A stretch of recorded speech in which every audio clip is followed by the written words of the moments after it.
지금 대만이 발칵 뒤집어졌습니다. 대만에서 중국의 침공에 반대하는 여론이 들끓으면서 중국어를 거부하는 시민들이 늘고 있다고 합니다. 이는 군대를 시작으로 시민 정부까지 본격적인 언어 저항 현상이 시작된 것입니다. 그런데 뜻밖에도 한글이 조용한 저항의 상징으로 떠오르고 있다고 하는데요. 중국어와 자국의 대만어를 쓰는 인구가 딱 절반이던 대만이 한순간에 한글의 매력에 빠져버렸다고 하는데요. 대만의 한글 혁명은 과거 일본 식민지였던 한국의 한글이 민주주의의 상징으로 다시 조명받는 계기가 되어 지금 대만에서 새로운 의미로 태어나고 있습니다. 바로 그 놀라운 이야기를 시작합니다. 안녕하세요. 저는 로제나오, 70살의 전직 국방 전략가입니다. 은퇴했다고는 하지만 여전히 매일 새벽을 같은 자세로 맞이하고 있어요. 창가 책상에 앉아 신문을 스크랩하고 군사지도 위에 빨간 펜으로 표시를 합니다. 습관이란 참 무서운 것이죠. 전략가의 눈은 은퇴해도 쉴 수가 없습니다. 창 밖으로 보이는 타이베이의 새벽은 고요하지만 제 머릿속은 늘 전쟁의 시나리오로 가득해요. 중국의 무력 시위는 날로 거세지고 있습니다. 군사훈련이라는 명목 하에 대만 주변 해역에서 벌어지는 그들의 움직임은 단순한 과시가 아니죠. 하지만 저는 그것보다 더 오래 준비해온 전쟁이 있다고 믿어요. 영토가 아닌 정신을 지키는 전쟁입니다. 그날도 평소와 다름없이 아침 홍차를 마시며 신문을 읽고 있었어요. 노트북을 열자 새 이메일이 도착해 있더군요. 발신자는 강하윤, 한국계 독립사 연구자라고 자신을 소개했습니다. 처음 들어보는 이름이었죠. 메일에는 2개의 첨부 파일이 있었어요. 훈민정음 해례본과 조선어학회 사건 관련 자료였습니다. 호기심에 자료를 열어보았어요. 맨 처음 눈에 들어온 것은 한글이라는 문자의 창제 원리였습니다. 처음 본 문자였지만 기하학적으로 완벽한 구조가 제 시선을 사로잡았어요. 그리고 그 다음에 읽은 자료는 더욱 충격적이었습니다. 일제강점기 조선어학회 사건. 글자 하나를 지키기 위해 목숨을 걸었던 사람들의 이야기였죠. 읽어 내려갈수록 가슴이 뜨거워졌습니다. 문자 하나가 민족의 정신을 어떻게 지켜냈는지, 그리고 그것이 어떻게 비폭력 저항의 상징이 되었는지 파악할 수 있었어요. 1시간, 2시간. 저는 자료에 완전히 빠져들었죠. 한글은 단순한 문자가 아니었습니다. 그것은 비폭력 전략의 집약체였어요. 폭력 없이도, 무기 없이도 정체성을 지켜낼 수 있는 방법이었죠. 그 순간 저는 직감했습니다. 대만이 필요로 하는 것은 이런 종류의 저항이라는 걸요. 며칠 후 국방부에서 전화가 왔습니다. 공식적인 요청은 아니었어요. 오랜 동료였던 장군이 저에게 조언을 구했죠. 실제로 들어오면 사흘 내 끝날지도 모른다고 합니다. 어떻게 생각하십니까? 저는 잠시 침묵하다 조용히 대답했어요. 그 다음이 진짜 전쟁입니다. 상대는 무슨 뜻인지 이해하지 못했죠. 하지만 저는 이미 확신하고 있었습니다. 물리적 전쟁은 시작에 불과하다는 것을요.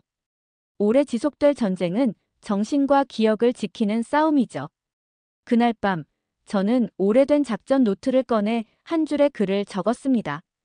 작전명 말로 오랫동안 우리는 막는다. 아직 경로는 분명하지 않았지만 목표는 명확했어요. 저는 문자의 힘을 믿기로 했습니다. 한글이라는 문자가 보여준 생존의 역사와 철학을 대만에도 적용해 보기로 했죠. 전략가로서의 마지막 작전이 시작되었습니다.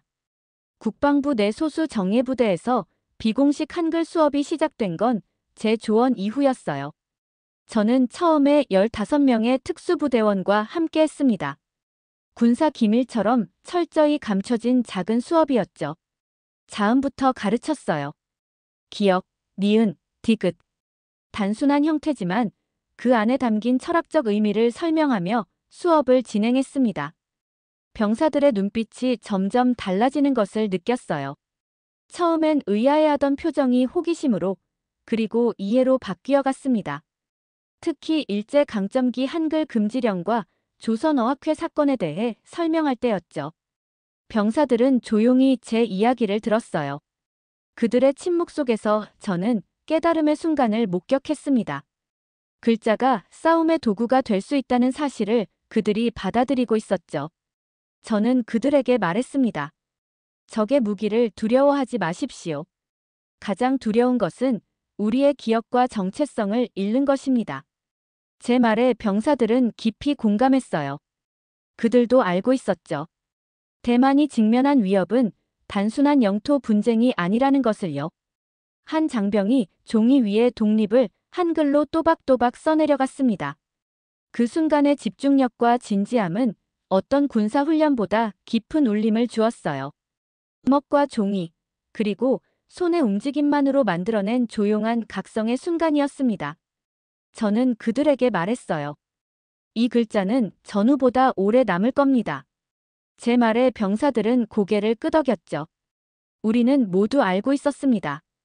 전장에서의 동료애는 강렬하지만 순간적인 것일 수 있다는 걸요. 하지만 글자는 세대를 넘어 이어져요. 그것이 우리가 한글을 배우는 진짜 이유였습니다. 병사들은 자발적으로 필사를 이어갔어요. 훈련이 끝난 후 자신의 시간을 투자해 한글을 익히고 한국의 역사를 공부했습니다. 장교들도 동참했죠.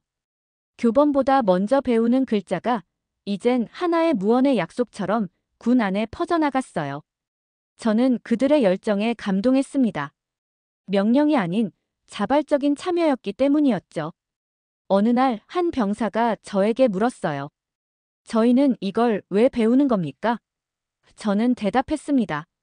전쟁은 총알로만 하는 게 아닙니다. 기억과 정신으로 하는 싸움이기도 하죠. 그 병사는 깊이 이해한 듯 고개를 끄덕였어요. 어느 날 한 병사가 어머니에게 편지를 보냈습니다. 군대 내 검열을 피해 조심스럽게 쓴 편지였어요. 그 안에는 말 대신 남기는 무기라는 문장이 있었죠. 그 문장은 병사의 어머니를 통해 밖으로 흘러나갔습니다. 조용히, 그러나 확실하게요. 수업이 계속되면서 저는 느꼈어요. 이것은 단순한 언어 교육이 아니라 정신적 무장이라는 것을요. 글자를 통해 병사들은 자신의 정체성과 역할을 더 깊이 인식했습니다. 눈에 보이지 않는 끈으로 그들은 하나가 되어갔어요. 누구도 명령하지 않았지만 모두가 같은 방향을 향해 움직이고 있었죠. 그것이 바로 제가 원했던 작전의 첫 단계였습니다. 말로 오랫동안 우리는 막는다. 글자가 군대를 넘어 시민들에게 퍼지기 시작했어요. 그 시작은 작고 우연한 사건이었습니다. 한 병사가 어머니에게 보낸 편지, 그 어머니는 딸에게 이야기했고 딸은 친구에게 전했죠. 연쇄 반응처럼 정보는 퍼져나갔습니다.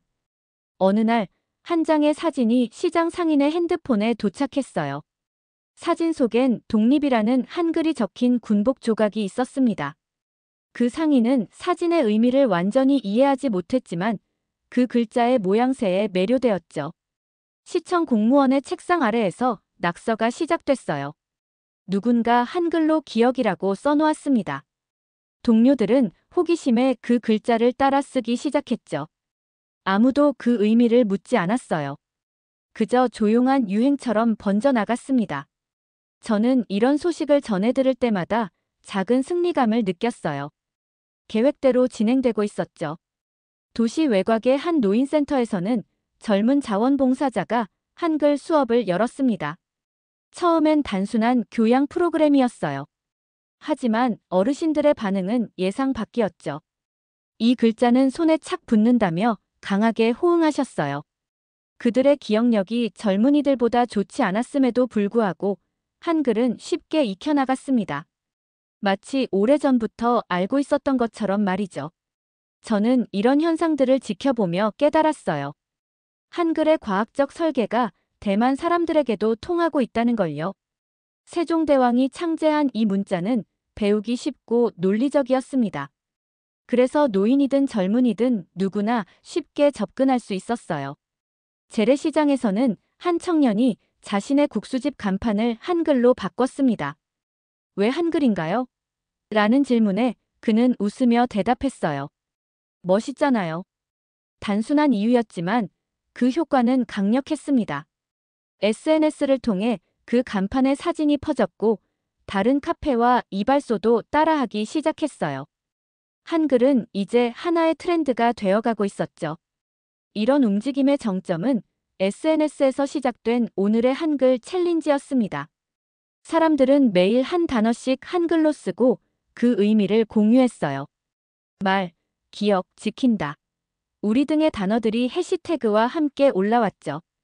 저는 이 챌린지를 통해 우리의 메시지가 얼마나 많은 사람들에게 퍼져나갔는지 확인할 수 있었습니다. 이 모든 변화는 제가 계획했던 것보다 더 빠르게, 더 자연스럽게 일어났어요. 저는 생각했습니다. 어쩌면 이것은 위로부터의 지시가 아닌 아래로부터의 움직임이기에 더욱 강력한 것인지도 모른다고요. 사람들은 스스로 선택했고 그것이 바로 진정한 저항의 힘이었죠. 밤이 깊어갈 때 제 노트에 작전 진행 상황을 기록했어요. 시민의 언어가 되어가고 있다. 예상보다 빠르게. 그리고 덧붙였습니다. 이제 압박이 시작될 것이다. 저는 알고 있었죠. 이런 움직임은 결국 주목받게 될 것이고 그에 따른 반발도 있을 거라는 것을요. 하지만 그것도 계획의 일부였어요. 압박은 오히려 저항의 의지를 더 강하게 만들 테니까요. 작전명 오랫동안 우리는 막는다. 이제 두 번째 단계로 접어들고 있었습니다. 예상대로 언론의 의문과 국방부의 감시가 시작됐어요. 보수 언론은 사설을 통해 물었습니다. 왜 갑자기 한국의 문자를 배우는가? 이것은 문화 침투가 아닌가? 일부 논객들은 위험한 외부 영향이라며 목소리를 높였죠. 그들의 우려는 일면 이해할 수 있었습니다. 급격한 변화는 언제나 경계심을 불러일으키니까요. 국방부 내에서도 움직임이 있었어요. 일부 장교들이 문제를 제기하기 시작했습니다. 우리 군인들이 왜 외국 문자를 배워야 하는가? 장병 수업 중단, 교육자료 회수 등의 지시가 내려왔죠. 저는 더 이상 전면에 나설 수 없다는 사실을 인식했어요. 이제 저의 역할은 그림자 속에서 조언하는 것으로 바뀌었습니다. 하지만 놀라운 일이 일어났어요. 공식적인 수업은 중단되었지만 필사는 멈추지 않았습니다. 장병들은 책상 서랍 속, 군화 밑창, 군장 안쪽에 종이를 숨겼어요. 감시는 생각을 막지 못했죠. 오히려 금지된 지식에 대한 갈망이 더 커졌습니다. 저는 이것이 바로 제가 기대했던 반응이라는 것을 알았어요. 시장에서도 변화가 있었습니다. 한 상인은 자수로 한글 단어를 붙인 자신의 간판을 떼어냈어요. 이런 거 붙였다가 단속이라도 들어오면 어쩌라고요. 그의 목소리에는 두려움이 묻어 있었죠. 저는 그를 이해했습니다. 생계가 걸린 문제였으니까요. 하지만 같은 시장 안의 노인은 조용히 다른 말을 했어요. 당신이 파는 말도 누군가 지킨 글자에서 온 겁니다. 그 말에 상인은 깊이 생각에 잠겼습니다. 갈등은 조용했지만 깊게 스며들었어요. 저는 이 시기를 숙성의 시간이라고 불렀습니다. 겉으로는 잠잠해 보였지만 내면에서는 더 깊은 이해와 결심이 자라나고 있었죠. 이것이 바로 제가 원했던 것이었어요. 단순한 유행이 아닌 깊은 신념으로의 전환. 이후 몇 날 밤 시장 벽에 누군가 몰래 한글 포스터를 붙였습니다. 기억, 지킨다. 우리는 말로 싸운다. 간결한 문장이었지만 그 메시지는 강력했어요. 다음 날 간판을 떼었던 상인은 조용히 자신의 간판에 한글 두 글자를 다시 붙였습니다. 기억. 그것은 사과였고 다짐이었죠. 저는 그 모습을 보며 미소 지었어요. 작전은 계획대로 진행되고 있었습니다. 저녁 도서관에서는 조용한 모임이 이어졌어요. 공식적으로는 문학 토론회였지만 실제로는 한글 학습 모임이었습니다. 사람들은 책상에 둘러앉아 한글로 된 짧은 시를 필사했죠. 그 중에서도 윤동주의 서시가 가장 인기 있었어요. 죽는 날까지 하늘을 우러러 한 점 부끄럼이 없기를. 그 문장을 적으며 사람들의 눈빛은 더욱 단단해졌습니다. 압박의 시기는 오히려 우리에게 기회가 되었어요. 표면적인 현상은 사그라들었지만 내면의 불씨는 더욱 강해졌습니다. 저는 이것이 바로 진정한 저항의 방식이라고 생각했어요. 눈에 보이지 않지만 내면에서부터 변화하는 힘. 그것이 한글이 가르쳐준 교훈이었죠. 밤이 깊어갈 때 저는 창가에 서서 도시의 불빛을 바라보았습니다. 표면적으로는 평온해 보였지만 그 아래에서는 변화의 물결이 일고 있었어요. 저는 속삭였습니다. 우리는 말로 싸운다. 그리고 그 말이 바람을 타고 퍼져나가기를 바랐어요. 작전명 오랫동안 우리는 막는다. 이제 세 번째 단계가 시작되고 있었습니다. 시간이 흐르면서 저는 더 큰 단계를 준비하기 시작했어요. 강하윤 연구자에게 연락해 한국의 독립선언문에 대한 자료를 요청했습니다. 특히 3.1 운동 당시의 독립선언서가 주목할 만했어요. 비폭력 저항의 완벽한 예시였죠. 강하윤은 빠르게 자료를 보내왔습니다. 이것이 우리가 당신을 도울 수 있는 방법입니다. 저는 이 자료를 바탕으로 전국적인 필사 프로젝트를 시작하기로 결심했어요. 독립선언문의 핵심 문장들을 한글로 옮기고 이를 여러 사람들이 함께 필사하는 프로젝트였습니다. 시작은 조용했어요. 5명, 10명. 하지만 참여자는 눈덩이처럼 불어났죠. 집에서, 카페에서, 학교에서 사람들은 조용히 펜을 들었습니다. 이 움직임은 군 내부에서도 이어졌어요. 어느 날 북부 전선에서 전사한 장교의 유품 중에서 한 장의 종이가 발견되었습니다. 그곳에는 한글로 세 단어가 적혀 있었죠. 말로 싸운다. 그의 마지막 메시지였어요. 이 소식은 군 내부에 큰 울림을 주었습니다. 표면적으로는 언급되지 않았지만 모두가 그 의미를 알고 있었죠. 군 훈련소에서는 더 놀라운 일이 일어났어요. 한 장병이 조용히 한글로 만든 작은 깃발을 벽에 걸었습니다. 그 위에는 기억하라라는 문장이 적혀 있었죠. 상관들은 그것을 보고도 지시하지 않았어요. 그들도 이제는 이 움직임의 일부가 되어 있었기 때문이었습니다. 저는 이 모든 순간들을 지켜보며 결심했어요. 이제 공개적인 선언을 할 때라고요. 70대 은퇴한 국방전략가가 할 수 있는 마지막 행동이었습니다. 저는 타이베이 중심가의 작은 공원에서 기자회견을 열었어요. 많은 사람들이 모였죠. 저는 떨리는 손으로 준비한 글을 읽기 시작했습니다. 우리는 말로 싸웁니다. 총알이나 미사일이 아닌 글자와 기억으로 싸우는 것이죠. 역사는 우리에게 가르쳐줍니다. 언어와 문자가 사라지면 민족도 사라진다는 것을요. 우리는 한글에서 영감을 얻었습니다. 그들이 일제강점기에 자신들의 문자를 지켜낸 것처럼 우리도 우리의 기억과 정체성을 지켜낼 것입니다. 저의 선언은 폭발적인 반응을 불러일으켰어요. 국내 언론은 물론 해외 언론도 이 소식을 크게 다뤘습니다. 대만의 은퇴한 국방전략가, 한글을 통한 저항선언. 헤드라인은 그렇게 나갔죠. 저는 이제 돌이킬 수 없는 강을 건넜다는 것을 알았어요.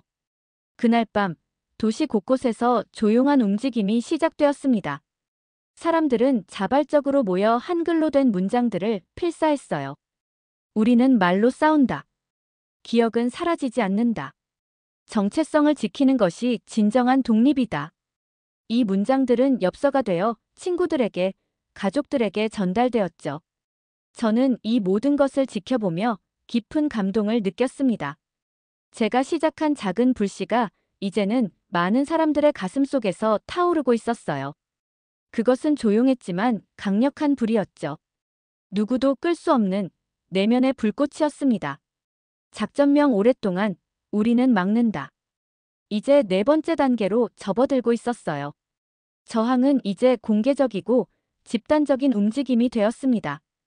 그리고 그것은 저의 예상대로 더 큰 압박을 불러올 것이었어요. 하지만 저는 두렵지 않았습니다. 우리는 이미 가장 중요한 전투, 마음과 기억의 전투에서 승리하고 있었으니까요. 선언 이후 감시와 통제는 더욱 심해졌어요. 국방부와 교육부의 합동조사팀이 한글을 가르치던 부대와 시민 교육 장소를 찾아왔습니다. 비인가 문자 교육이라는 명목으로 강제 중단 지시가 내려졌어요. 연루자들에 대한 징계 예고도 있었죠. 온라인 수업 계정들은 강제로 삭제되었습니다. 도시 전체가 잠시 조용해졌어요. 한글 표기물들은 벽에서 사라졌고 시장과 카페, 시민센터 모두 조심스러운 눈빛으로 침묵을 택했습니다. 하지만 놀라운 사실은 종이와 펜은 여전히 남아있다는 것이었죠. 사람들은 노트 속에, 손수건에, 쌀 포대 위에 글자를 적었어요. 말 대신 남기는 것이 글자가 되었습니다. 저에게도 불똥이 튀었어요. 국가보안법 위반 혐의로 소환장이 왔습니다. 저는 담담하게 조사에 응했죠. 이것은 문화적 교류일 뿐입니다. 하지만 당국은 제 설명을 받아들이지 않았어요. 제 집과 사무실은 압수수색당했고 모든 문서와 자료들이 압수되었습니다. 가장 큰 타격은 한국인 연구자 강하윤에게 왔어요. 그에게 비자 갱신 거부 통보가 내려졌습니다. 떠나기 전날 밤 강하윤은 저를 찾아왔죠. 마지막 인사를 나누며 그는 말했어요. 제가 떠난다고 이 글자도 떠나는 건 아니겠죠. 저는 고개를 끄덕이며 말없이 그의 손을 맞잡았습니다. 그 순간 무언의 승계가 이루어졌죠. 이제 책임은 저희 모두에게 있었습니다. 그날 이후 도시 곳곳에 조용한 포스터들이 붙기 시작했어요. 버스 정류장 유리창, 시장의 전등 아래, 구청 벽. 틈새의 기억, 우리는 있다.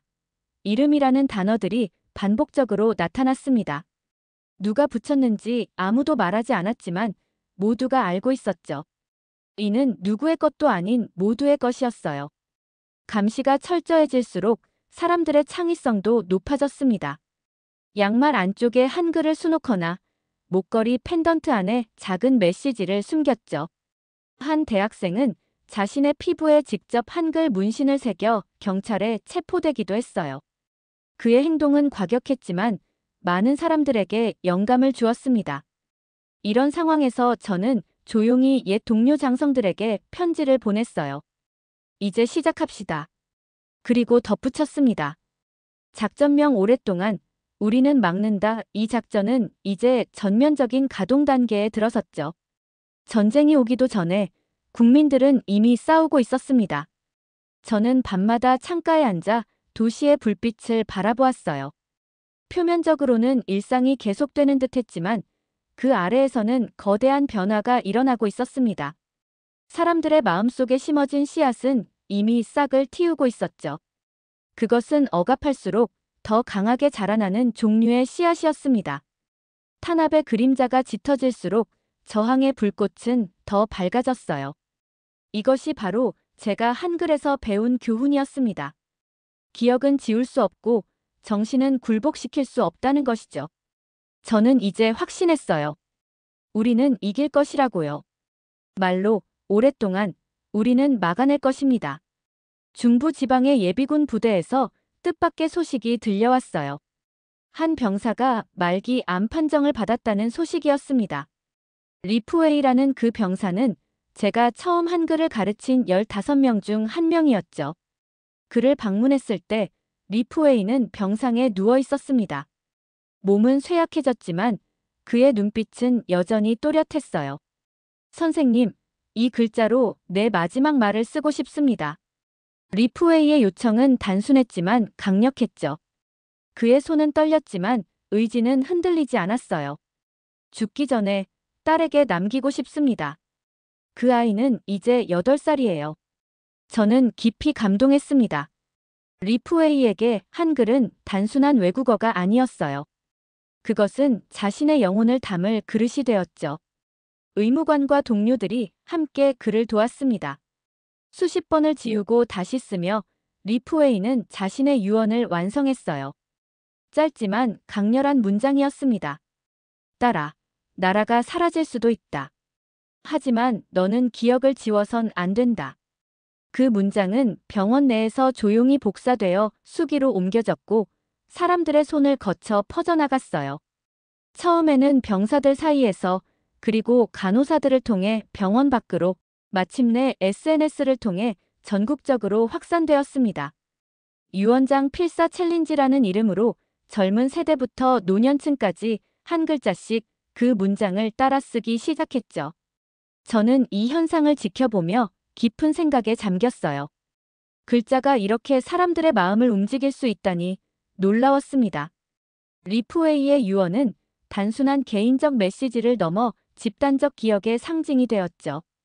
각자의 노트와 벽에, 식당 메뉴판에, 학교 복도에 글자들이 늘어났어요. 더 놀라운 일은 공공기관 내에서조차 조심스레 한글 문장이 발견되기 시작했다는 것이었습니다. 말은 사라지지만 글자는 남는다. 감찰부는 즉시 조사를 지시했지만 벽에 적힌 글자는 누구의 것도 아닌 모두의 것이기에 지우기도 어려웠죠. 책임자를 찾을 수 없었기 때문이었어요. 리프웨이는 일주일 후 평화롭게 눈을 감았습니다. 그의 장례식은 조용했지만 의미심장했죠. 그의 관 위에 놓인 손수건에는 한글로 딸이라 적혀 있었어요. 그의 딸은 울지 않았습니다. 대신 조용히 손에 종이 한 장을 꺼냈죠. 거기엔 그녀가 따라 쓴 아버지의 마지막 문장이 적혀 있었습니다. 기억은 이어졌어요. 장례식 이후 저는 리프웨이의 딸에게 다가갔습니다. 내 아버지는 용감한 사람이었어. 그녀는 고개를 끄덕였죠. 아버지가 말씀하셨어요. 글자는 총알보다 강하다고요. 아이의 말에 저는 눈시울이 붉어졌습니다. 리프웨이는 떠났지만 그의 말은 남았어요. 그리고 그 말은 이제 딸을 통해 또 수많은 사람들을 통해 살아갈 것이었습니다. 이 사건은 한글 필사 운동에 새로운 의미를 부여했어요. 이제 그것은 단순한 저항이 아니라 생명과 기억의 연결고리가 되었죠. 저는 다시 한번 한글이 가진 힘을 실감했습니다. 세종대왕이 백성들을 위해 만든 이 문자는 이제 대만 사람들의 영혼을 담는 그릇이 되었어요. 정부의 비인가 문자 교육 금지 조치에도 불구하고 시민들은 법적 테두리를 우회하는 방법을 찾아냈어요. 자율학습 모임이라는 이름으로 새로운 형태의 수업이 전국 각지에서 생겨났습니다. 공원 벤치에서, 카페의 구석진 테이블에서, 도서관의 열람실에서 사람들은 조용히 모였죠. 형식은 달라도 중심엔 한 글자씩 적어 내려가는 손이 있었습니다. 저는 이런 모임들을 멀리서 지켜보았어요. 직접 참여할 수는 없었지만 조언자로서 도움을 주었죠. 작은 문장부터 시작하세요. 나는 있다. 우리는 기억한다 같은 간단한 문장들로요. 이 조언은 입에서 입으로 전해졌고 모든 모임에서 같은 방식의 학습이 이루어졌습니다. 어느 날 타이베이의 중심 광장에서 놀라운 일이 벌어졌어요. 시민 수백 명이 모인 것이죠. 그들은 입을 다문 채 한글로 적힌 손팻말을 들고 서 있었습니다. 기억, 지킨다. 우리는 말로 싸운다. 침묵의 시위였지만 그 메시지는 어떤 구호보다 강력했어요. 경찰은 도착했지만 아무런 위법 행위도 찾을 수 없었죠. 사람들은 그저 종이를 들고 서 있을 뿐이었으니까요. 이 장면은 세계 언론의 주목을 받았습니다. BBC와 CNN, NHK 등에서 대만의 한글 저항을 보도했어요. 한 나라가 글자로 싸우고 있다. 헤드라인은 그렇게 나갔죠. 이 보도를 본 다른 나라의 국민들이 연대의 메시지를 보내기 시작했습니다. 한국인들은 특히 더 깊은 공감을 표했어요. 그들은 필사 영상을 만들어 대만 시민들에게 보냈죠. 우리도 그렇게 싸웠습니다. 그리고 이겼습니다. 중국 정부의 반응은 예상대로였어요. 공식 입장을 내놓으며 경고했습니다. 한글 사용은 정치 도발이며 즉각 중단하라. 하지만 그 발표 이후 더 많은 사람들이 한글을 배우기 시작했죠. 금지는 곧 신호가 되었고 두려움은 기폭제가 되었습니다. 저는 이런 반응을 보며 미소 지었어요. 압박은 오히려 저항을 강화시킨다는 제 예측이 맞아떨어진 것이었습니다. 75년의 인생을 살면서 저는 많은 전략을 세우고 실행했어요. 하지만 이번 작전만큼 의미 있는 것은 없었습니다. 이것은 단순한 군사작전이 아니라 민족의 영혼을 지키는 싸움이었기 때문이죠. 저는 마지막 공개 연설을 준비했어요. 제가 할 수 있는 마지막 기여였습니다. 타이베이 국립대학교 강당에 많은 사람들이 모였어요. 학생, 시민, 그리고 몰래 참석한 군인들까지요. 저는 천천히 단상에 올라 말했습니다. 우리는 무기로 싸우지 않습니다. 우리는 말로 싸웁니다. 그리고 이 말은 사라지지 않을 것입니다. 박수 소리는 없었지만 사람들의 눈빛에서 저는 깊은 공감을 읽을 수 있었어요. 그날 밤 전국 곳곳에서 손글씨가 하나씩 붙었습니다. 작은 쪽지, 포스터, 스티커 형태로요. 거기에는 같은 문장이 적혀 있었죠. 우리의 글자는 아직 오지 않았다. 하지만 이제 우리는 쓰기 시작했다. 이 문장은 미래에 대한 희망이자 현재의 저항이었어요. 저는 창가에 앉아 밤하늘을 바라보았습니다. 별들은 여전히 빛나고 있었고 도시는 잠들어 있었죠. 하지만 그 평온함 아래에서는 무언가가 끊임없이 움직이고 있었습니다. 글자들, 생각들, 그리고 기억들이요. 저는 이제 확신해요. 우리는 이길 것이라고요. 말로, 오랫동안, 우리는 맞고, 우리는 승리할 것입니다. 사연자분께 전해드릴 말씀이 있으시면 댓글로 부탁드립니다. 그러면 더욱 감동적인 다음 사연으로 넘어가겠습니다. 안녕하세요. 제 이름은 레니아예요. 전 24살 물류 관리자이고 일에 대한 민첩함과 날카로운 관찰력을 자랑으로 여기고 있어요. 이런 자질들 덕분에 공급망과 배송 일정의 복잡한 세계를 쉽게 헤쳐나갈 수 있었죠. 그날은 아파트 건물에서 밖으로 나서자 상쾌한 베를린의 공기가 오랜 친구처럼 저를 반겼어요.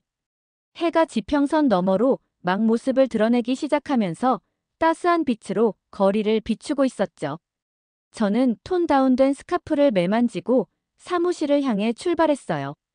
실용적인 구두가 걸음마다 보도를 딱딱 올렸죠. 걸으면서 제 생각은 제 친구 피오나에게로 흘러갔어요.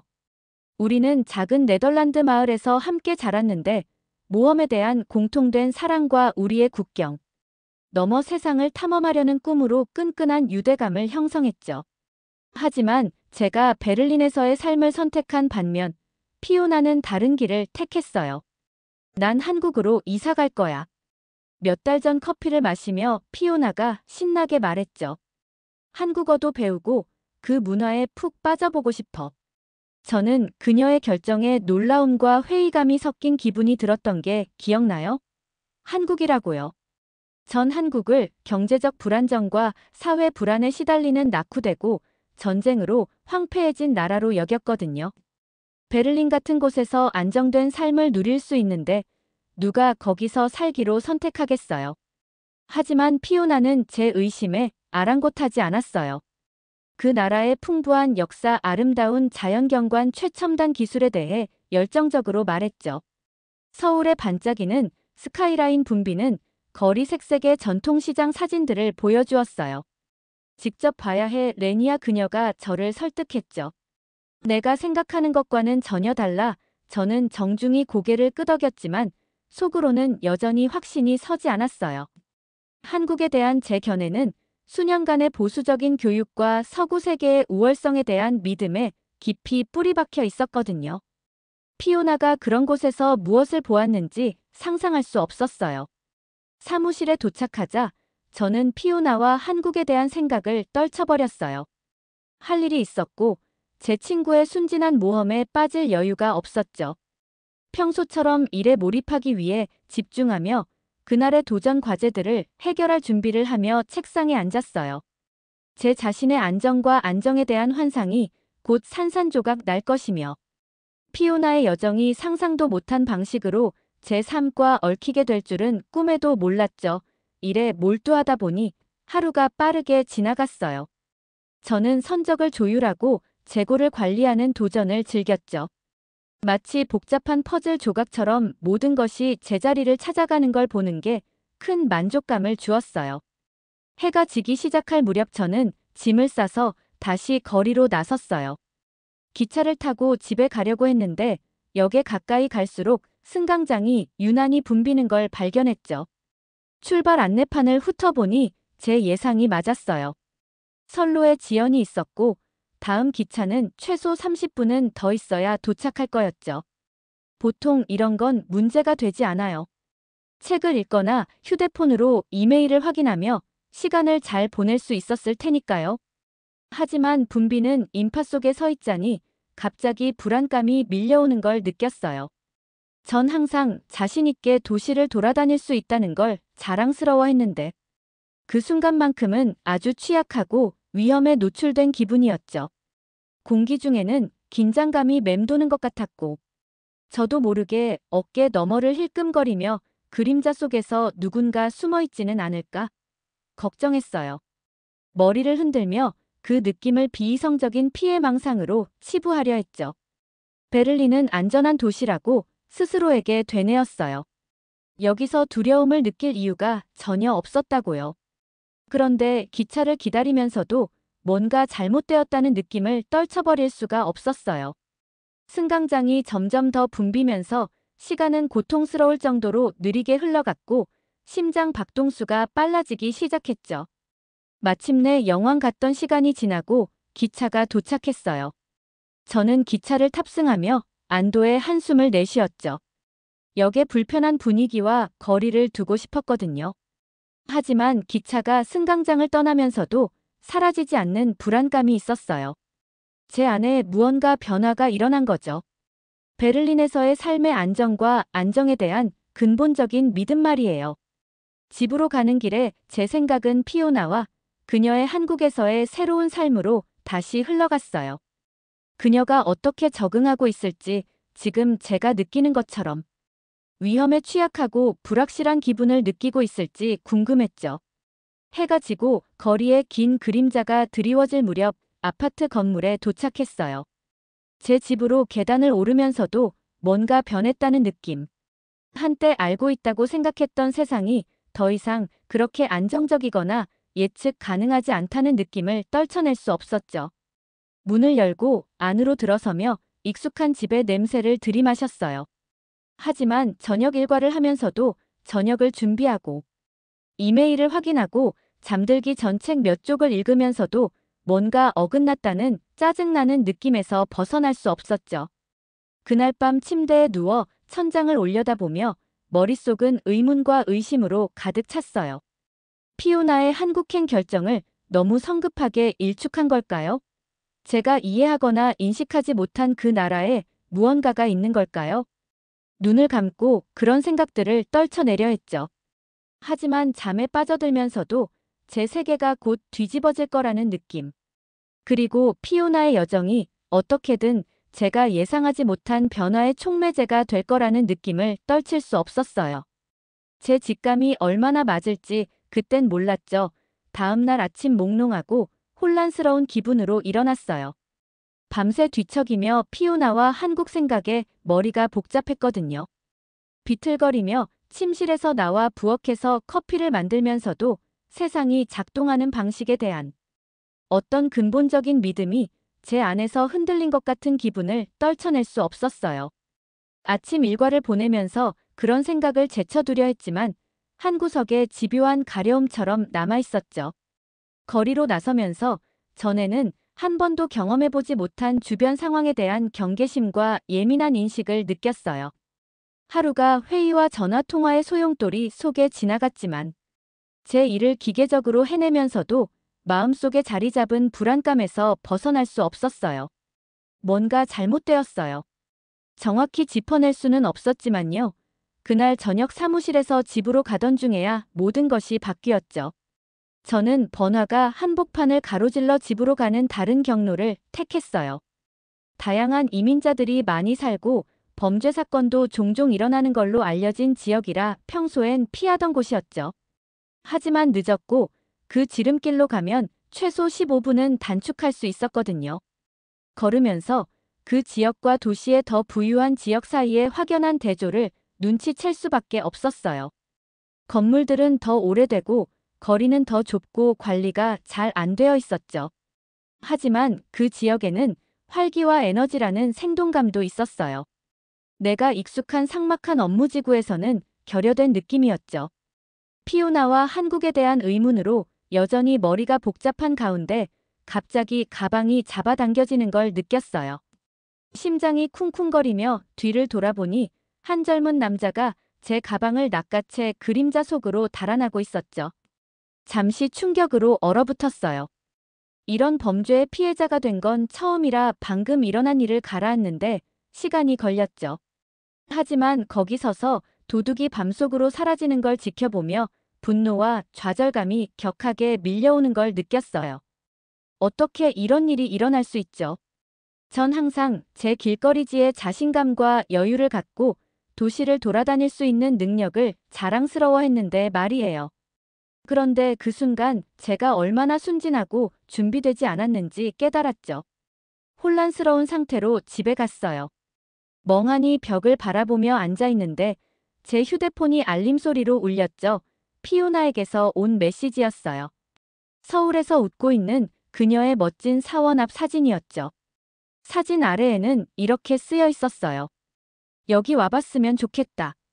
카시야. 한국은 내가 상상했던 것보다 더 놀라워 사진을 바라보며 눈물이 고였어요. 내가 여기 베를린에 앉아 안정과 자신감이 산산조각난 상태인데 피오나는 어떻게 저렇게 행복하고 평온할 수 있을까요? 하지만 사진을 자세히 들여다보니 전에는 보지 못했던 게 보였어요. 피오나. 뒤로 보이는 거리는 깨끗하고 조명이 밝았고 그녀 주변의 사람들은 두려움이나 불안 없이 웃으며 자기 일을 보고 있었죠. 설마 한국에 대한 제 선입견이 애초에 잘못된 걸까요?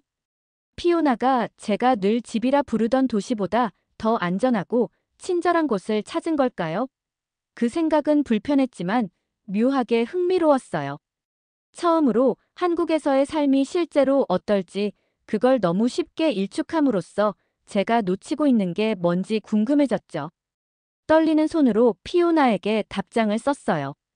한국에 가서 널 보고 싶어 보내기 버튼을 누르며 썼죠. 이제 직접 그곳을 봐야 할 때인 것 같아.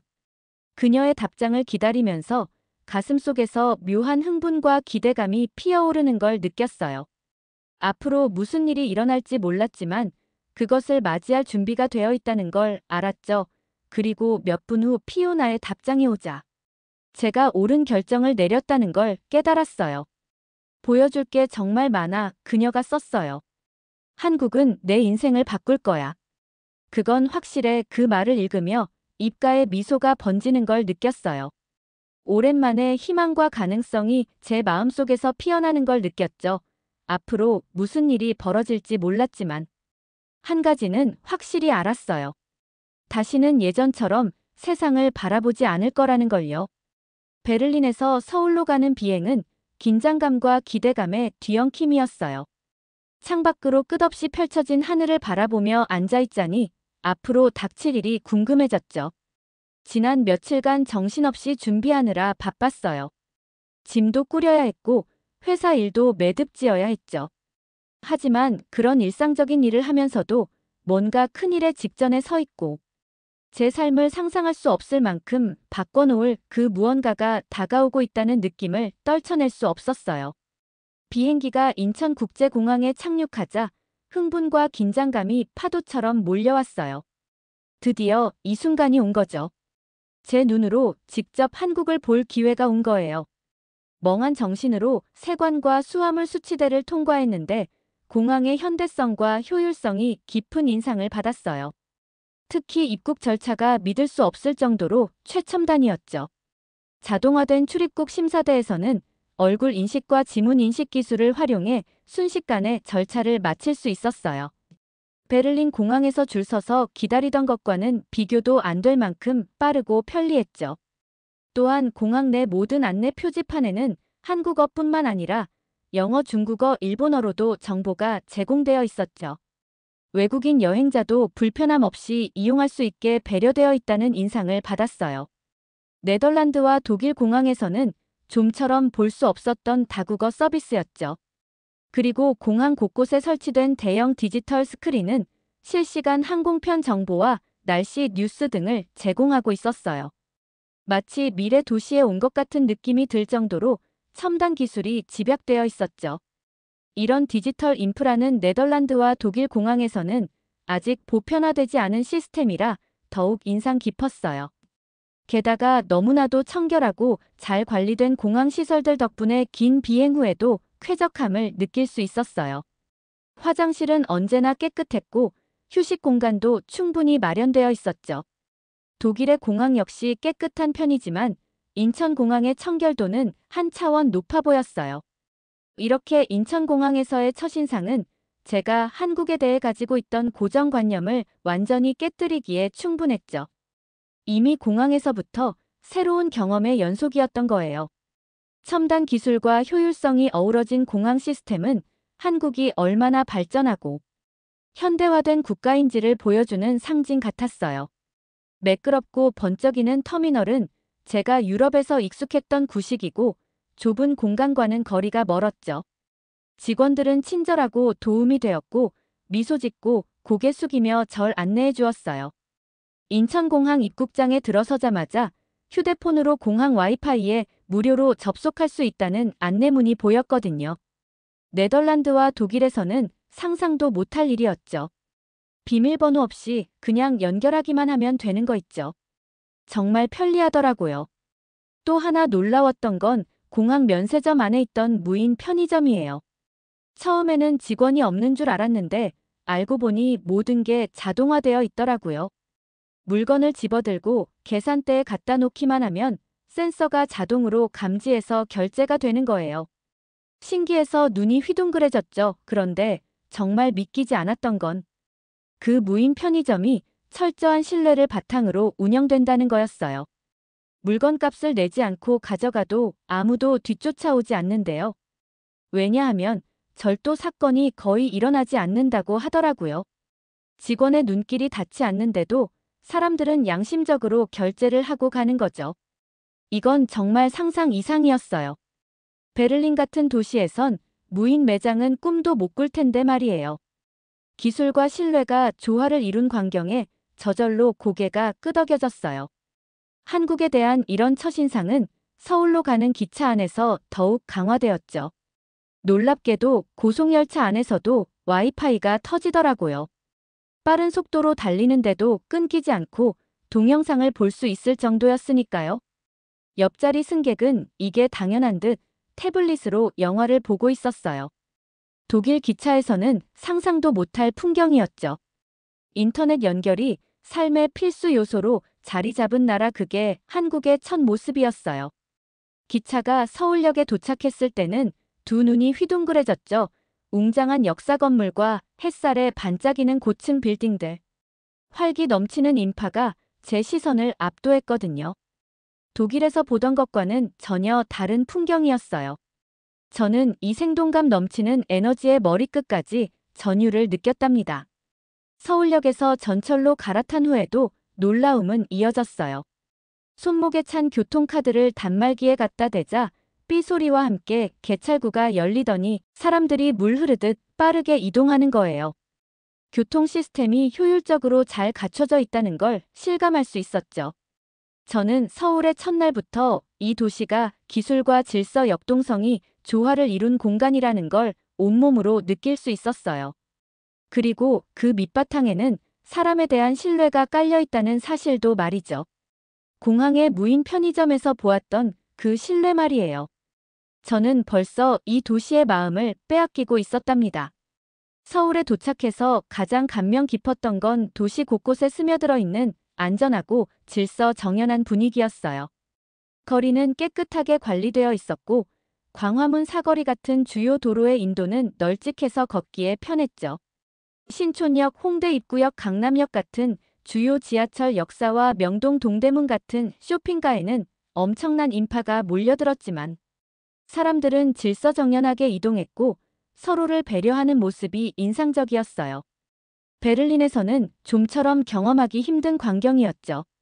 마침내 서울역에 도착했을 때 피오나가 반갑게 저를 맞이해 주었어요. 따스한 포옹과 함께 흥분과 기쁨으로 반짝이는 눈빛이 저를 감싸더라고요. 와우 깜채써 케이샤, 그녀가 서울역 주변을 가리키며 환영 인사를 건넸어요. 이제 이 놀라운 도시를 제대로 보여줄 시간이야 준비됐어. 저도 미소를 지으며 고개를 끄덕였죠. 어서 가자 팔짱을 끼며 신나게 말했어요. 빨리 서울을 보여줘. 그렇게 며칠 동안 안양은 서울 곳곳을 안내해 주었어요. 경복궁, 창덕궁 같은 아름다운 고궁들, 인사동의 전통 찻집과 갤러리들, 삼성동 코엑스와 강남역 주변의 최첨단 기업 사옥들까지 서울의 과거와 현재, 미래를 아우르는 다채로운 모습을 보여주었죠.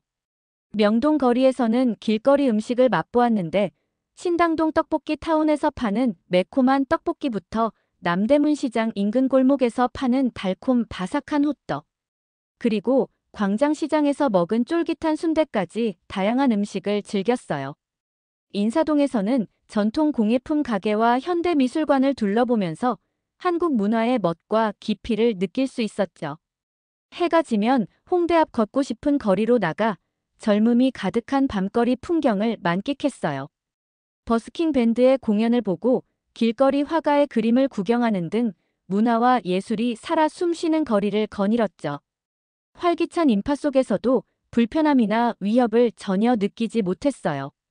그러던 어느 날 밤 합동 가로수길에 있는 한 식당에서 소고기 바베큐와 소주로 배를 든든히 채우고 강남역 인근 호텔로 걸어가면서 문득 깨달음이 스쳐 지나갔어요. 제 안에 엄청난 변화가 일어나고 있다는 걸 말이죠. 불과 며칠 전만 해도 저는 회의주의자였죠. 한국이 후진적이고 불안정한 곳이라 확신하고 있었잖아요. 하지만 지금 서울의 거리를 걸으면서 경이로움과 감탄이 밀려오는 걸 느꼈어요.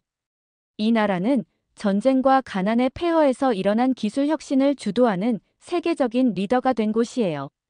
교육과 근면, 공동체를 무엇보다 소중히 여기는 나라죠. 이 나라는 저를 두 팔 벌려 환영했고, 제가 한 번도 존재한다고 생각해보지 못했던 모습을 보여주었어요. 호텔에 도착하자 피오나가 웃으며 저를 돌아봤어요. 어때, 어떻게 생각해? 그녀가 물었죠. 장난기가 가득한 눈빛이었어요. 한국이 내가 생각했던 그런 곳이야. 고개를 저었어요. 아니, 조용히 말했어요. 훨씬 더 많은 것들이 있어. 그날 밤 호텔방 천장을 올려다보며 누워있자니 한국에서 특별한 걸 찾았다는 걸 깨달았어요. 가정을 흔들어 놓고 눈을 뜨게 해주고 상상 그 이상의 세상을 보여준 곳 말이에요. 다음 날 아침 저는 새로운 에너지와 들뜬 마음으로 잠에서 깼어요. 어제 덕수궁에서 느꼈던 감동이 아직도 생생했죠. 해설사의 설명을 들으며 고종 황제가 이곳에서 서구 문물을 받아들이며 개혁을 꿈꿨다는 이야기에 깊은 감명을 받았거든요. 또 인근의 정동길에서 맛본 전통 한과의 달콤한 맛과 풍미도 잊을 수 없었어요. 오늘은 북촌한 옥마을로 가기로 했어요. 아기자기한 한옥들이 모여있는 동네를 산책하고 개동치킨에서 너무나 유명한 파닭을 맛보기로 계획했죠. 골목길을 걸으며 과거와 현재가 공존하는 독특한 풍경을 감상했고 길 모퉁이에 포토스팟에서 인생샷도 건졌어요. 눈코 뜰 새 없이 바쁜 이태원과 달리 북촌은 복잡한 도심 속 느긋함이 매력적이었죠. 오후에는 성수동 카페 거리에 갔어요. 폐공장을 개조한 개성 넘치는 카페들이 즐비한 핫플레이스였죠.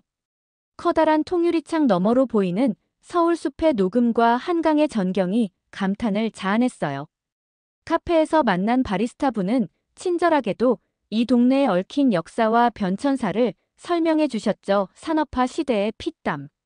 어린 노동이 젊은 세대의 힙함으로 재탄생했다니 서울의 매력이 아닐 수 없어요. 한국에서의 시간이 흐르며 저는 이 나라에 깊이 빠져들고 있다는 걸 깨달았어요. 과거와 현재, 전통과 현대 자연과 도시가 절묘하게 어우러진 매력에 홀릭된 느낌이랄까요? 베를린에서의 제 삶이 되돌아보기 시작했고 한국에서의 미래를 진지하게 고민하게 되었죠. 피오나도 제 고민을 알아챘나 봐요. 우리가 광화문 인근 한 찻집에 앉아 대화를 나누던 중 그녀가 물었죠. 카시야, 한국에 남는 게 어때 여기서?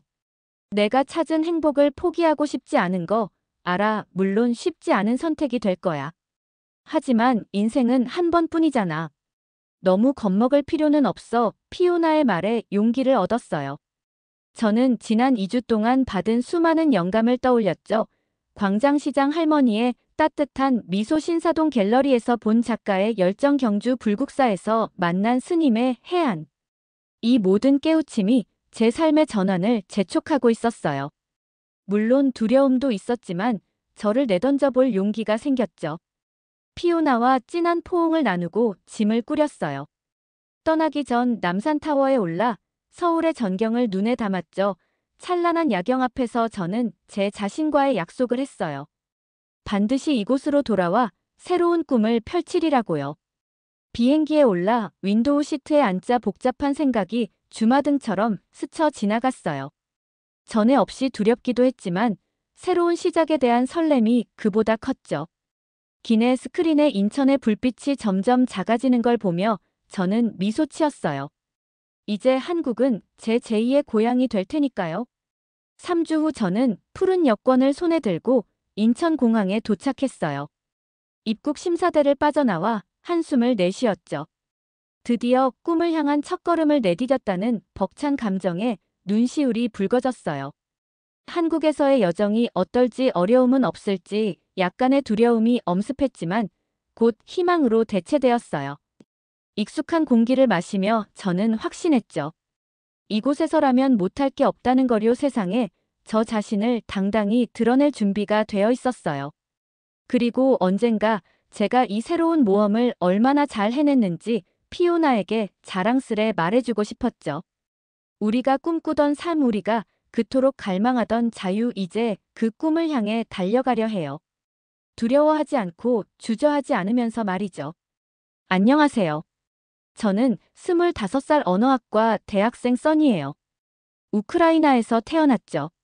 저는 국립대학교에서 언어학 수업을 듣고 있었어요. 오래된 교과서와 열정 없는 수업 방식에 좌절감을 느꼈죠.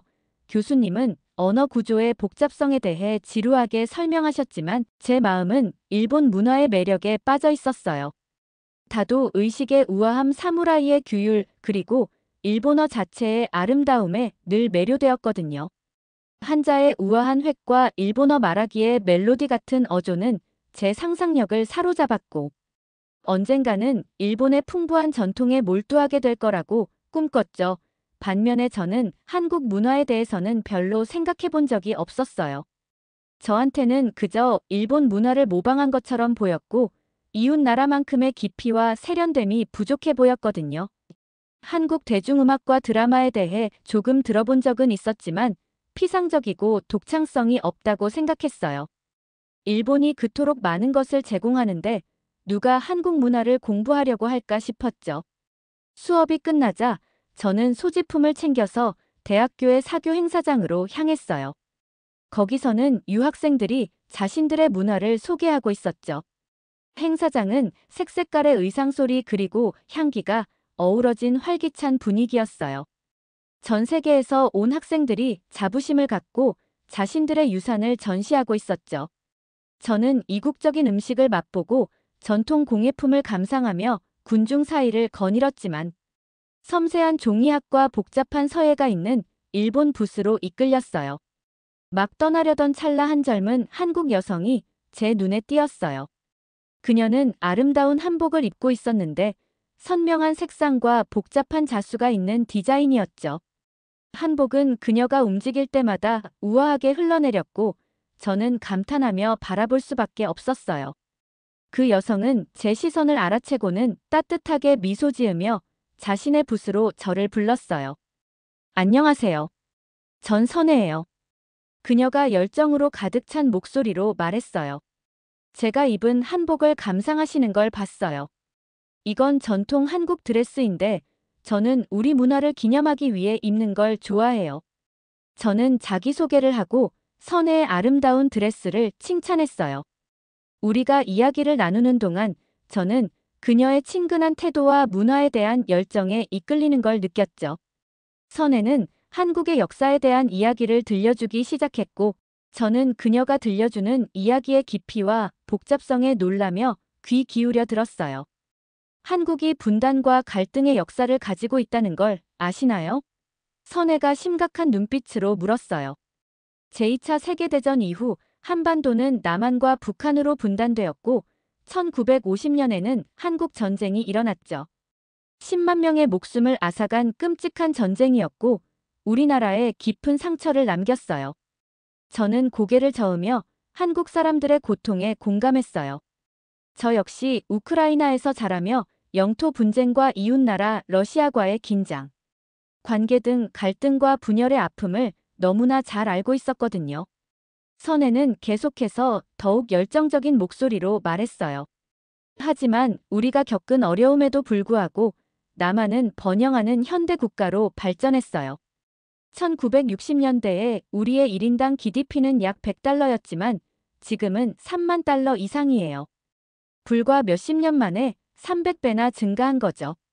그리고 경제 성장뿐만 아니라 교육기술 문화면에서도 엄청난 발전을 이뤘어요.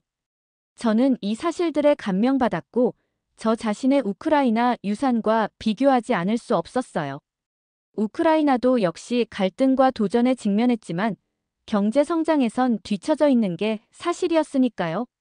저는 선혜와의 대화를 통해서 한국이라는 나라가 궁금해졌어요. 지금까지 제게 한국은 일본보다 좀 뒤처지는 후진국의 이미지였거든요. 우리의 대화가 계속되면서 선혜는 저를 다음 주말에 캠퍼스에서 열리는 한국 문화축제에 초대했어요. 처음에는 여전히 한국 문화에 대해 다소 회의적이었기에 망설였지만 선혜의 열정은 전염성이 있었고 저는 참석하기로 동의하게 되었어요. 한국 문화축제가 열리기까지의 한 주는 기대감과 호기심 속에 빠르게 지나갔어요. 처음엔 반신반의했지만 점점 축제가 기다려졌죠. 선혜의 마음과 상상력을 사로잡은 그 문화를 좀 더 깊이 파고들고 싶었거든요. 토요일 아침 축제장에 들어서자마자 생동감 넘치는 에너지가 저를 휘감았어요. 바람엔 고기와 향신료가 지글지글 익는 유혹적인 향기가 가득했고 웃음소리와 수다 소리가 전통 국악 리듬에 섞여 울려 퍼졌죠. 인파를 헤치고 지나가며 한국 공예품과 예술작품들을 구경했어요. 정교한 한지 등 섬세한 청자 과감한 두루마리까지 작품이 한국의 풍부한 예술적 유산을 말해주고 있었죠. 모퉁이를 돌자 갑자기 선혜와 마주쳤어요. 선혜는 깊은 푸른색과 금색의 아름다운 한복을 입고 있었죠. 반가운 미소와 포옹으로 잘 맞이하며 눈빛은 흥분으로 반짝였어요. 이제 와줘서 너무 기뻐요. 선혜가 환호성을 질렀어요. 특별한 걸 보여드릴게요. 선혜는 제 손을 잡고 축제장 한가운데 있는 작은 무대로 저를 이끌었어요. 다가가 보니 군중들이 모여 있었고 모두 집중해서 바라보고 있었죠. 그때 들렸어요. 지구 깊은 곳에서 올라오는 듯한 아름답고도 아련한 목소리가요. 전에 들어본 적 없는 독특한 소리였어요. 애잔하면서도 강렬하고 슬프면서도 승리감 넘치는 소리였죠. 선혜가 가까이 다가와 속삭였어요. 이건 판소리라는 전통 국악 공연 예술이에요. 가수가 한국인들의 이야기를 하고 있어요. 그들의 투쟁과 승리에 대해서요. 가수의 목소리를 들으며 전율이 등줄기를 타고 내려왔어요. 가수가 짜낸 이야기는 낯설면서도 친숙했어요. 제 우크라이나 문화유산에서 들은 이야기들과 공명했죠. 갈등과 아픔 회복 탄력성과 희망이 깊고 본능적인 동질감으로 다가왔어요. 우크라이나 러시아 분쟁이 떠올랐어요. 우리 집단 정신에 여전히 남아있는 상처들 말이에요. 그 순간 한국인들과 갑작스러운 유대감을 느꼈어요. 공연이 끝나자 예상치 못한 감동에 눈물이 핑 돌았어요. 선혜가 제 손을 잡고 부드럽게 꼭 쥐었죠. 선혜의 눈빛엔 이해심이 가득했어요. 축제에 푹 빠져 그날을 보냈어요. 한국 요리의 섬세한 맛을 음미하고 한복의 복잡한 문양을 감상하면서요. 어디를 보나 고대와 현대가 공존하는 문화의 증거가 보였어요. 전통에 깊이 뿌리내리면서도 끊임없이 진화하는 문화 말이에요. 조금 나이가 지긋해 보이는 여성분이 김치 담그는 법을 시연하는 걸 지켜봤어요. 능숙한 솜씨로 재료를 섞더라고요. 또 젊은 음악가들이 가야금으로 아련하고 아름다운 곡을 연주하는 걸 들었죠. 그 모든 과정에서 이곳과 사람들에 대한 유대감이 자라나는 걸 느꼈어요. 제가 만난 한국인들의 따뜻함과 환대 그들. 문화유산의 깊이와 풍요로움이 전에는 온전히 인정하지 않았던 제 내면 깊은 곳에 무언가와 통했어요. 해가 지고 축제가 서서히 막을 내리자 저는 벤치에 앉아 사람들이 천천히 흩어지는 모습을 지켜보고 있었어요. 있잖아요. 제가 부드럽게 말했어요. 오늘 여기 와서 낯설고 생소한 걸 발견할 줄 알았는데 대신 묘하게 집 같은 걸 찾았네요. 선혜가 미소 지으며 고개를 끄덕였어요. 눈빛엔 조용한 이해심이 가득했죠. 그게 바로 한국의 매력이에요. 선혜가 말했어요. 피부 속으로 스며들어 당신이 여기 속한다고 느끼게 만드는 거죠. 일본에서 유학하려던 계획 한때 저를 사로잡았던 좁은 시야의 문화관과 정체성에 대해 생각해봤어요. 그리고 단 하루 만에 그 시야가 산산조각 나고 새롭게 재구성되었다는 걸 깨달았죠. 한국의 깊이와 그 모든 것을 탐구하고 싶은 새로운 열망으로 대체된 거예요. 선에 제가 천천히 말했어요. 한국에 대해 제가 오해했던 것 같아요. 제가 상상했던 것보다 훨씬 더 많은 게 있는 곳인 것 같네요. 선혜가 씩 웃으며 손흥을 쳤어요. 흥분으로 얼굴이 환해졌지요. 그럼 선혜가 말했어요. 앞으로 같이 계속 탐험해봐야겠네요. 팔짱을 끼고 축제장을 나서는데 전에 느껴보지 못한 흥분과 가능성의 감각이 느껴졌어요. 세상이 갑자기 더 크고 더 밝고 무한히 더 복잡해 보였죠. 그 후 며칠 몇 주 동안 한국 문화에 대한 새로운 열정에 사로잡혔어요. 역사책과 언어 안내서를 뒤적거리며 이 매력적인 나라와 사람들에 대해 배울 수 있는 건 다 배우겠다고 다짐했죠. 한국 드라마도 보고 K-팝도 들었어요. 이런 현대 예술 형식이 전통에 깊이 뿌리내리면서도 늘 가능성의 경계를 밀어붙이는 걸 보면서 감탄했죠. 그 모든 과정에서 선혜는 제 곁에 있었어요. 절 이끌어주고 도전해주면서 세상을 새로운 눈으로 바라보게 해줬죠. 학기가 끝나갈 무렵 유학 계획을 결정해야 할 때가 되자 익숙한 일본의 유혹과 새로 발견한 한국의 매력 사이에서 갈등했어요. 하지만 결국엔 경쟁이 되지 않았죠. 마음이 시키는 대로. 제 앞에 반짝이는 미래로 향하는 길을 쫓아야 한다는 걸 알았거든요. 그래서 흥분 반 두려움 반으로 한국 유학 지원서를 냈어요. 평생 잊지 못할 모험을 떠날 준비를 하면서요. 지원서를 손에 꼭 쥐고 유학 사무실을 나서자 깊은 만족감이 밀려왔어요. 제 호기심과 결단력에만 의지해 미지의 세계로 발을 내딛는 도전을 하고 있다는 걸 알았죠. 그래서 희망으로 가득한 마음과 꿈으로 가득한 정신으로 제 인생을 영원히 바꿀 여정을 준비했죠. 한국의 심장부로 제 영혼의 깊은 곳으로 떠날 여행을요. 인천공항에 내렸을 때 전 주위에 있는 현대적이고 세련된 건축물들을 보고 감탄을 금치 못했어요. 공항은 제가 다른 나라 여행 때 봤던 낡은 시설과는 너무나 달랐고 공항의 효율성과 체계성에 감명받았죠. 직원들은 따뜻한 미소로 저를 맞아주고 친절하게 안내해줬어요. 세관과 짐 찾는 곳을 지나면서 설렘과 기대감이 느껴졌답니다. 저는 6개월간 유학을 하기 위해 한국에 왔고 이 매력적인 나라의 언어와 문화에 푹 빠져보고 싶었어요. 한국 문화축제에서 진이를 만난 일이 저에게 깊은 호기심과 열정을 불러일으켰고 여기서 보내는 시간 동안 최대한 많이 배우겠다는 결심이 섰죠. 공항을 나서자마자 주변에 붐비는 에너지가 느껴졌어요. 거리는 분주하게 오가는 사람들로 가득했고 공기 중에는 수다와 웃음소리가 가득했죠. 서울 중심부에 있는 아늑한 게스트하우스로 가서 방에 짐을 풀었는데 고대 전통과 첨단 기술이 조화롭게 어우러진 현대 한국의 모습에 감탄했답니다. 그 후 며칠 동안 저는 이 놀라운 도시를 두루두루 탐험하면서 광경과 소리 맛을 즐겼어요. 고대 사찰과 궁전을 방문하면서 주위에 있는 정교한 건축물과 풍부한 역사에 감탄했죠.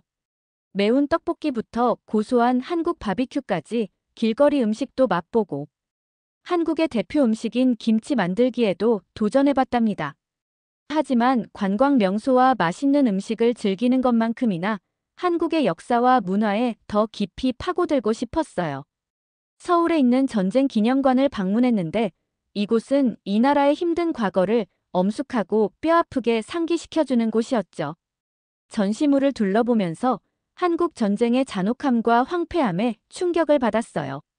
수백만 명의 목숨을 앗아가고 국가 정신에 깊은 상처를 남긴 전쟁이었죠. 기념관에서 저는 한국 참전 용사와 그 가족들과 함께 추모식에 참여할 기회가 있었어요. 조국을 위해 싸우다 목숨을 잃은 분들의 희생을 기리며 함께 묵념하는 동안 한국 국민들과 깊은 유대감을 느꼈답니다. 상상할 수 없는 고난 속에서도 끈기와 인내를 보여준 그들의 이야기는 제 마음에 크게 와닿았고 제 자신의 우크라이나 혈통의 투쟁과 승리를 떠올리게 했어요. 문화에 완전히 몰입하기로 결심한 저는 근처 대학교에서 한국어 강좌를 듣기 시작했어요.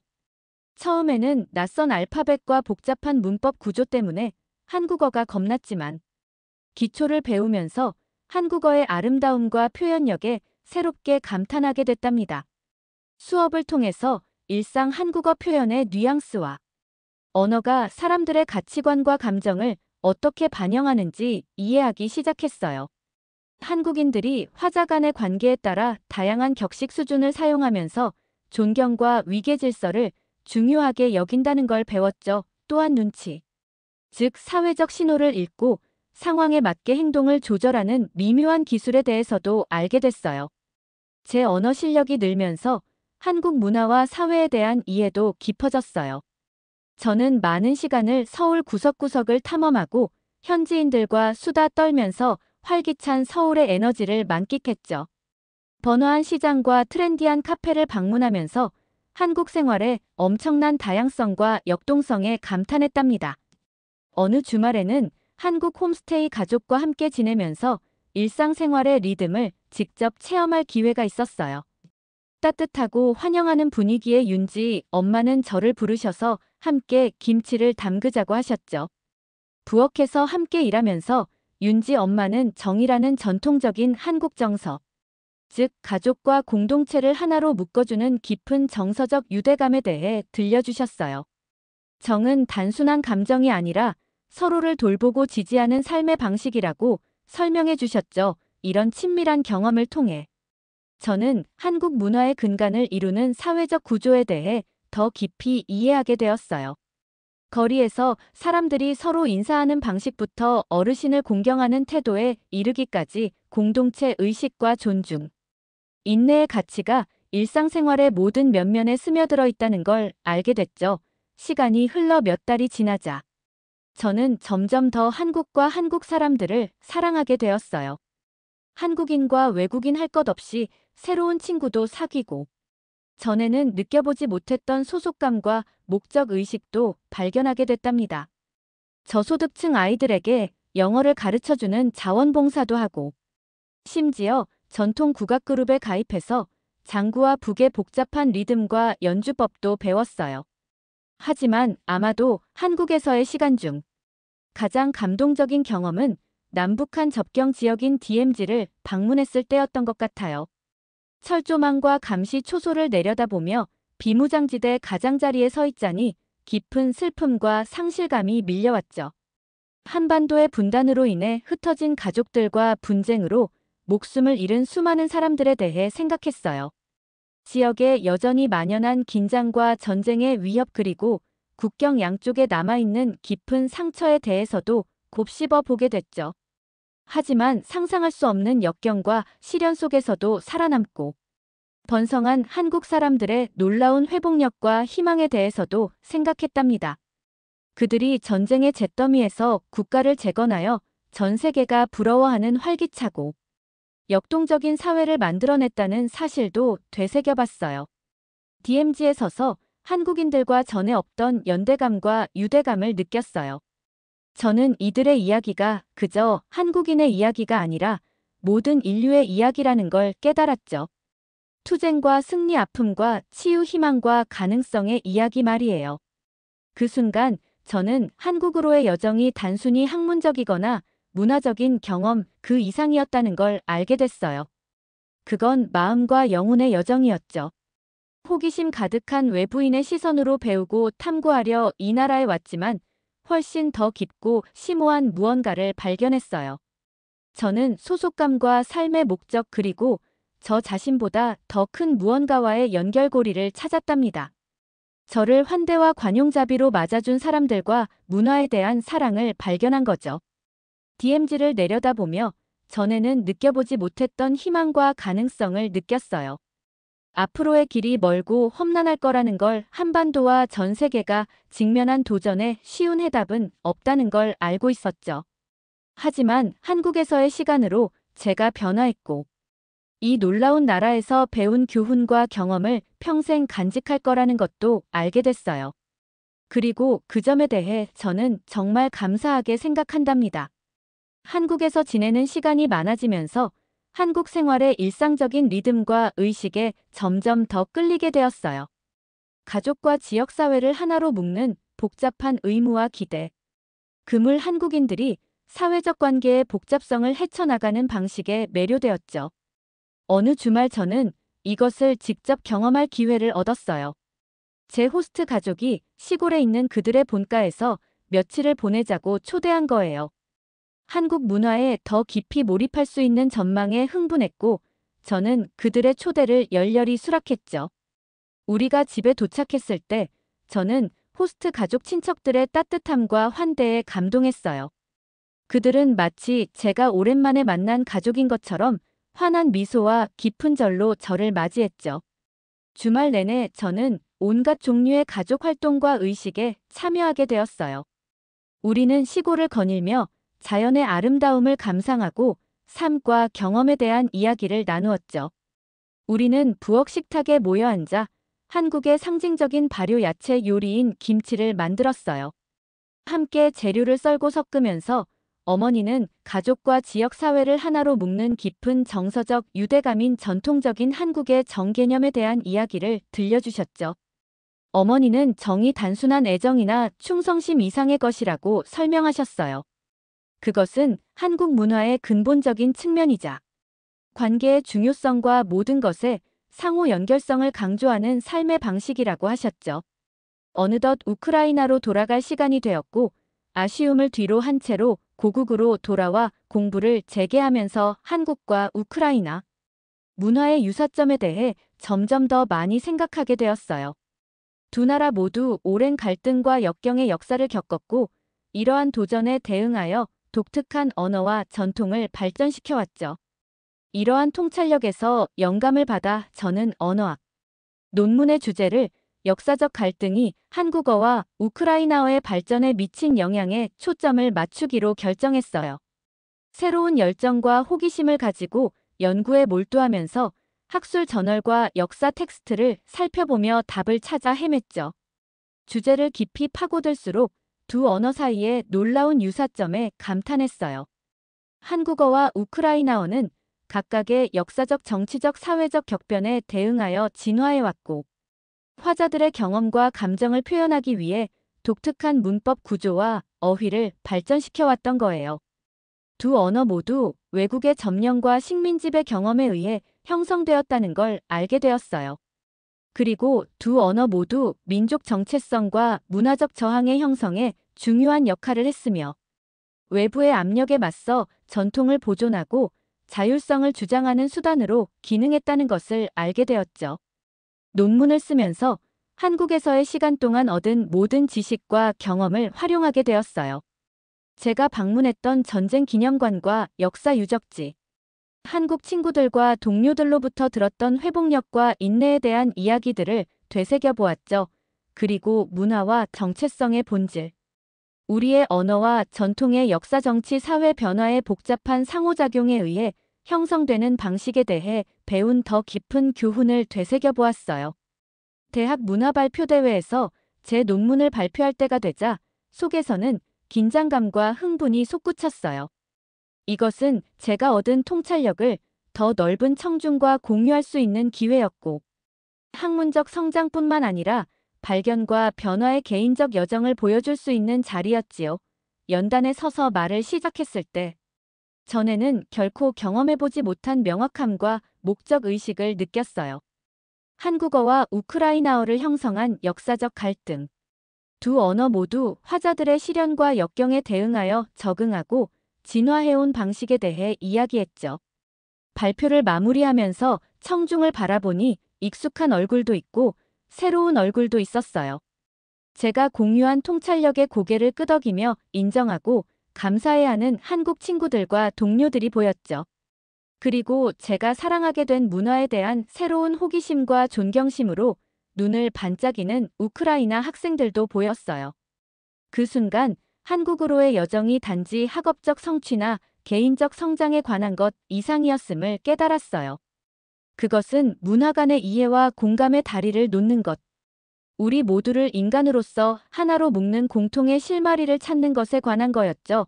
박수갈채 속의 연단에서 내려올 때 감사함과 겸손함이 몰려왔어요. 전에는 상상조차 할 수 없었던 방식으로 배우고 성장할 기회 모든 계층의 사람들과 깊고 지속적인 연결고리를 만들 수 있는 놀라운 선물을 받았다는 걸 알았거든요. 한국에서의 교환학생은 제게 큰 의미가 되었습니다. 단순히 언어학 공부뿐만 아니라 우크라이나와 비슷한 아픔을 겪고 있는 나라를 여행하며 함께 살아간다는 것에 대한 경험을 하게 해주었기 때문입니다. 논문을 발표한 날 후에 신기하게도 열정이 없던 친구들이 한국에 대한 관심을 가지고 한국어를 공부함으로써 잊었던 언어를 공부함으로써 느꼈던 즐거움을 찾았다는 이야기를 들었습니다. 개인적인 생각으로는 한국어가 표현을 다채롭게 잘할 수 있는 언어이기에 한국어 공부를 통해 다시 즐거움을 찾은 것 같았습니다. 한국어는 저와 제 친구들에게 그런 존재가 되었습니다. 그리고 친구들과 다짐했습니다.